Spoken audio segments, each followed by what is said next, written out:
Caring for residents with dementia is a 24-hour-per-day job. Many residents develop sleep problems or behavioral problems in the evening or at nighttime. Staff must be familiar with basic management strategies for these patients. This program describes common sense approaches to these problems when staffing is short and resources are low.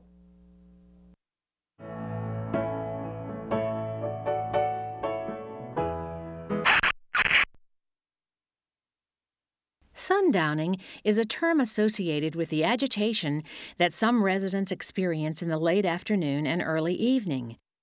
This agitation occurs as a result of damage to the brain center where daily rhythms are controlled. Sundowning is not intentional, nor is it an attention-seeking behavior. It is, in fact, quite common. As people age, they require less sleep. 6 to 7 hours is the average requirement for persons over 65. If residents sleep several hours in the early evening, they may awaken in the middle of the night. Once awake, they're likely to roam the unit and may wander into another person's room or attempt to leave the facility.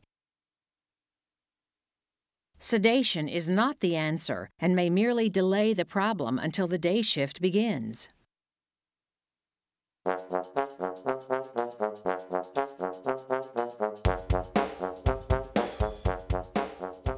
Four fairy tale creatures have escaped their fairy tales. They're quite mischievous little characters, and we can probably find them causing trouble somewhere. Wait a minute, I think I see one of them now. Hold on. Yes! Looks like they're sneaking around an assisted living facility. There's Mr. Sandman. He causes people to go to sleep with his special sleeping sand.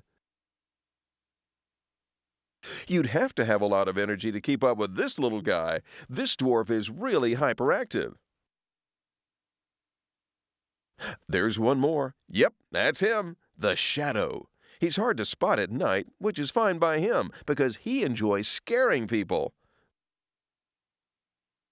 And there's Rip Van Winkle. Now that he's awake, he seems to have plenty of energy. Let's see what they're up to.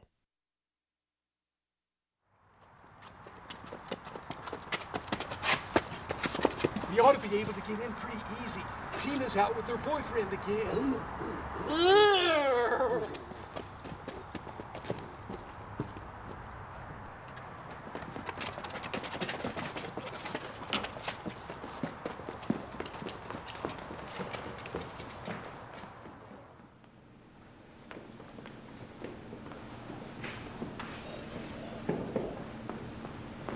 Oh, I used to sleep like that. Oh. This is where we split up. I'm off to find a restless sleeper. And I'm going to find someone as awake as me after a long nap. And I'm going to find someone to play with who's as hyper as me.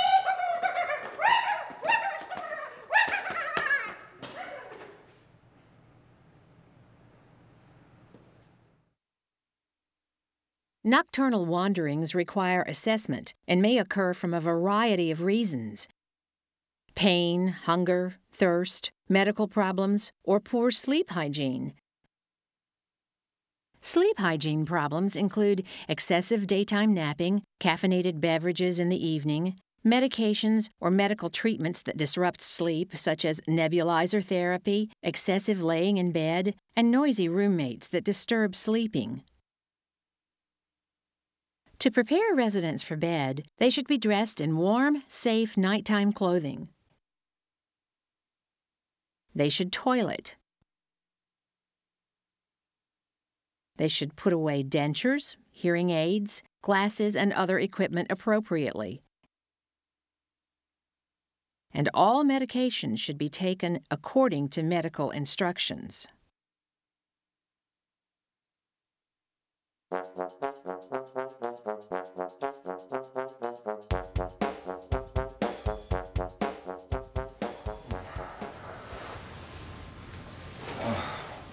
You don't look like you're sleeping very well. I've got a little something here that should fix that. What's that? I call it my special sleeping sand. I think around here you call it a sedative.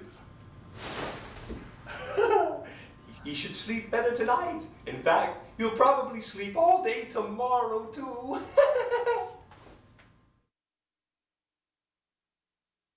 Staff should encourage residents to remain awake and up for as long as possible.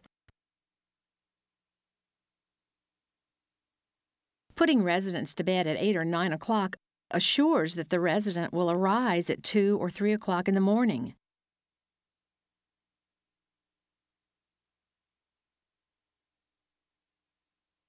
They are not exhibiting sleep abnormalities. They should not be sedated. Instead, they should be encouraged to remain up later. Any nighttime complaints, such as pain or shortness of breath, should be monitored. Is everything okay, Miss Jones? Are you having trouble breathing, Miss Jones? Okay.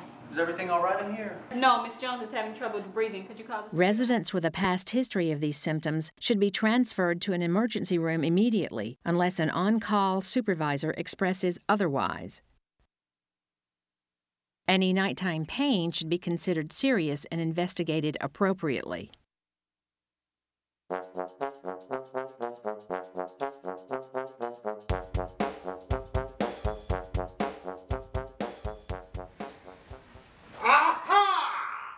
You can't sleep, can you?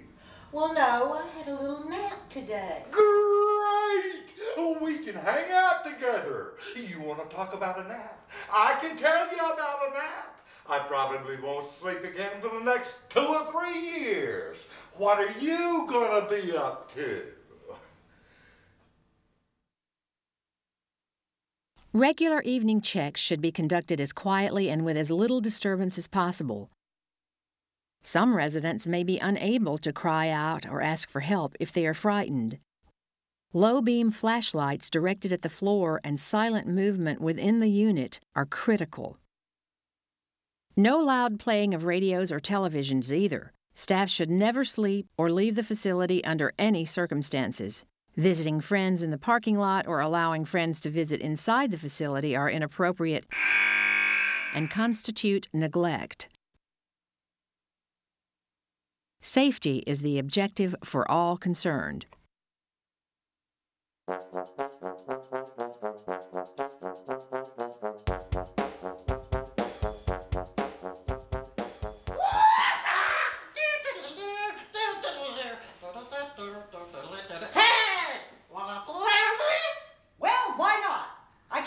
Anyway, they let me have a soda before I went to bed. Oh, yeah. I used to not be allowed to have caffeine either, but since I escaped from my fairy tale, I can do whatever I want.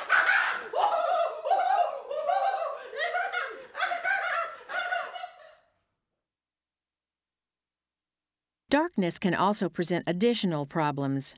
Residents' fear may be heightened when they are unable to see clearly. They may be unable to recognize their own face or misperceive shadows or images reflected in windows or picture frames. Curtains should be kept closed and low-level lighting should be available if necessary.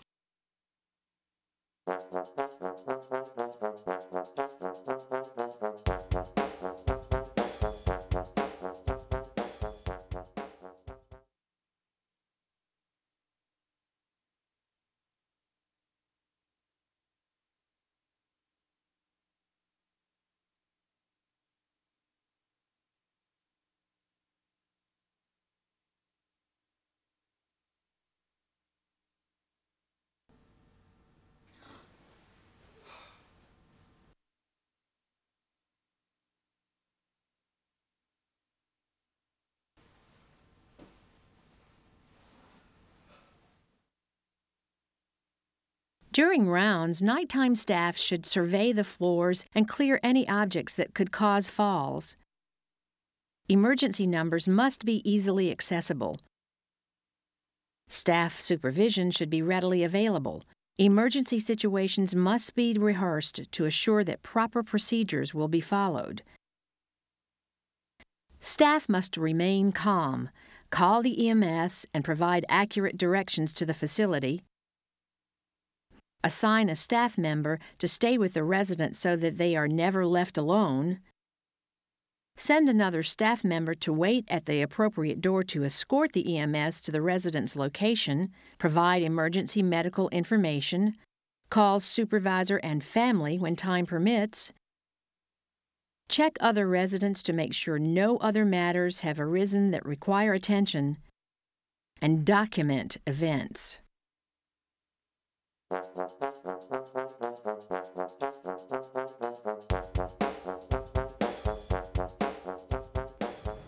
on, guys. We gotta get out of here before we get caught.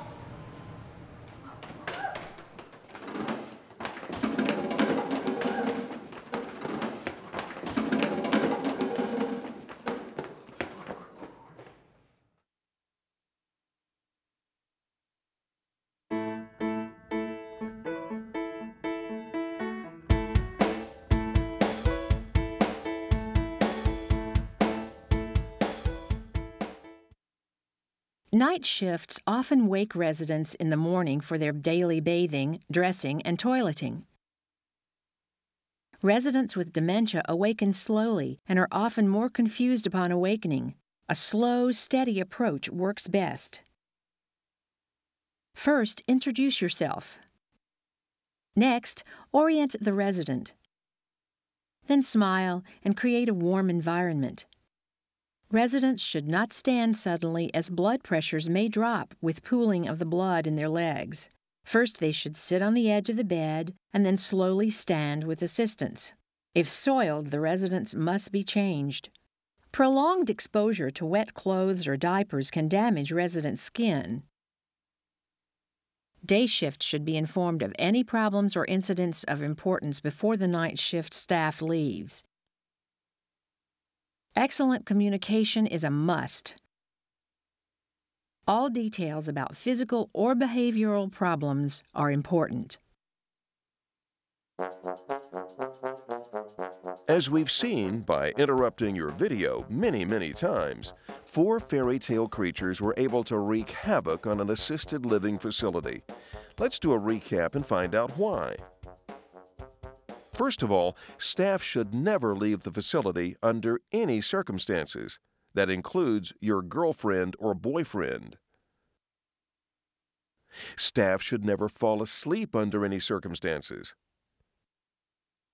Now at this point, we find out a lot of things have gone wrong.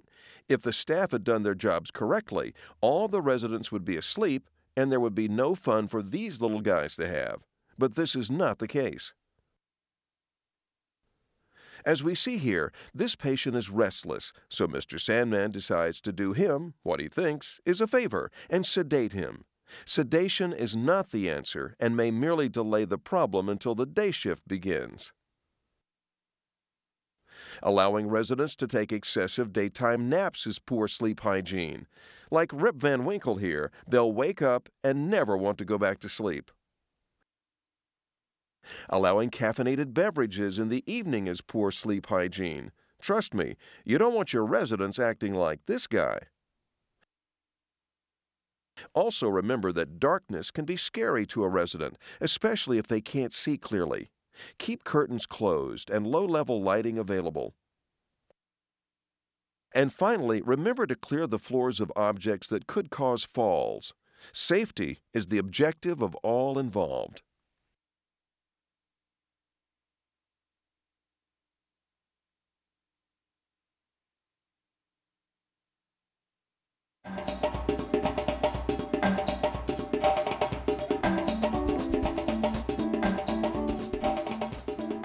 Hi, and welcome to I'm on a game show with celebrities and squares, where the celebrities answer questions whether they're right or wrong. Let's meet our contestants today. This is Gretchen from Jasper, and this is Andrew from Mobile. All right, let's get this game show started, shall we? Okay, Gretchen, here's the first question. Mr. Harris is a 75-year-old gentleman with Alzheimer's disease. He's an old farmer who likes to go to bed early. Staff notices that he gets up at 2 or 3 o'clock in the morning and begins to roam around the unit. What should you do? I think I'll go with Whoopi for this one. Honey, this is what you do. Give that man a strong sleeping pill at 8 o'clock so he can sleep throughout the night. I say give him a weak sleeping pill at 2 or 3 o'clock in the morning so he'll sleep through the rest of the night. Encourage Mr. Harris to stay up later so he won't get up so early. Wake Mr. Harris up at midnight and give him a strong sleeping pill so he'll sleep through the rest of the night.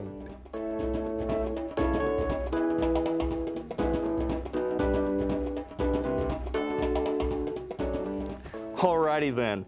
Sometimes I really wonder. On to the second question. Andrew, this one's for you. Mr. Early is an elderly gentleman with dementia who generally sleeps throughout the night. Tonight, he is up in the day room and appears to be agitated. He is talking loudly and seems distressed. He keeps repeating, "Oh God, oh God, I've got to go home, I've got to go home." What should you do? I think I'll go with Drew on this one. Find that man a strong tranquilizer to lessen his agitation. Honey, what did Whoopi just tell you? Give that man a strong sleeping pill so he can sleep throughout the rest of the night. This new behavior suggests that there is something wrong with Mr. Early. Try to see if he's in pain or if he needs something. Seems like Mr. Early is tired of being in the assisted living facility. He wants to go home. Call his daughter and ask her to talk to him.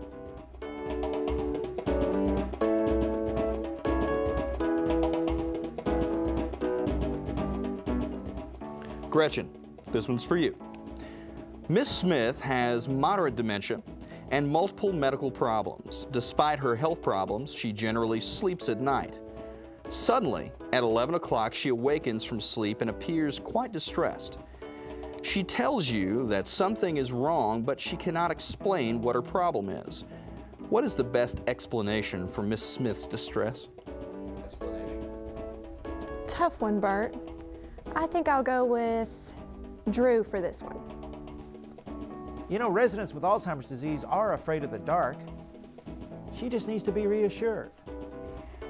Let me tell you what Miss Smith's doing. All this woman wants to do is just get attention, and you know I'm right. Whoopi's always right. You know, something has changed with this lady, and you need to watch her very carefully for the next hour or two. Alrighty then. This kind of behavior is common among residents with dementia. Tell the morning shift that she's demonstrating this behavior.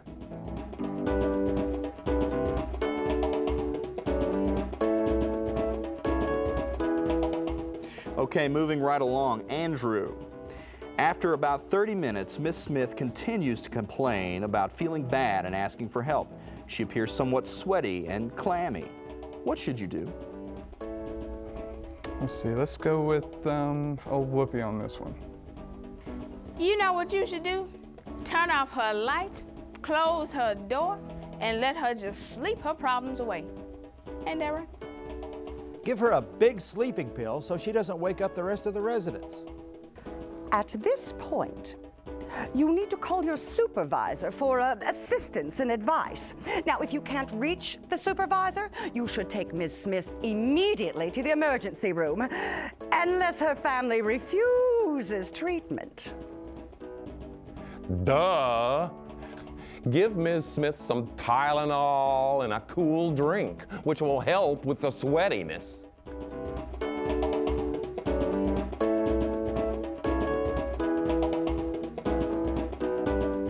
Gretchen, this is your last question of the round.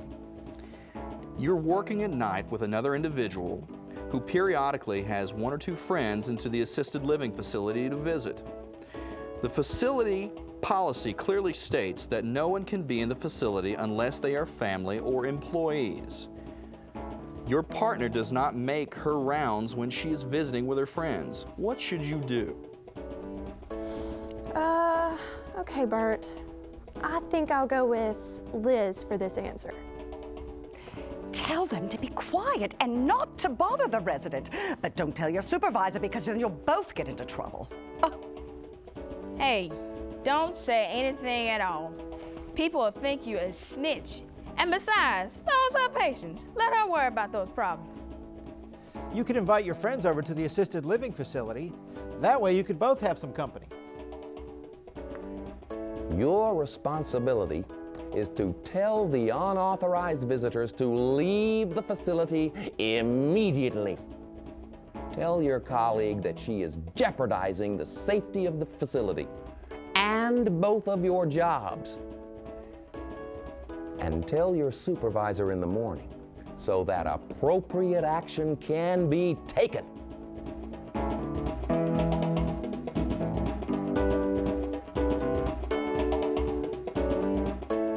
Andrew, are you ready for the final question of the game? Good to hear. You work the night shift with one other individual. He asks you to cover for him for a few minutes while he goes to visit his girlfriend in a car in the parking lot.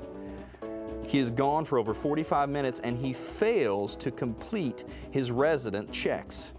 He returns and thanks you for assisting with his visit. What should you do? Let's see what Jim has to say. Both of you are in charge of the facility at night. His absence is a threat to the facility. You should tell your colleague that you won't cover for him when he wants to visit with his girlfriend, and you should notify a supervisor immediately if he leaves the building. You'll both be responsible if something bad happens to a resident.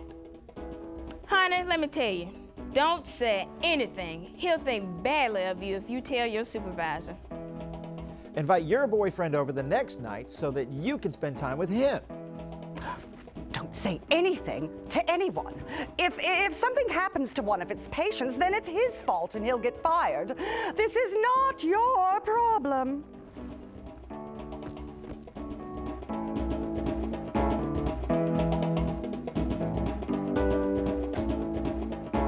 All right, that wraps up our game for today. Our contestants did well, and we're going to be back next week, so come back and see us on I'm on a Game Show with Celebrities in Squares, where the celebrities answer questions whether they're right or wrong. Bye-bye.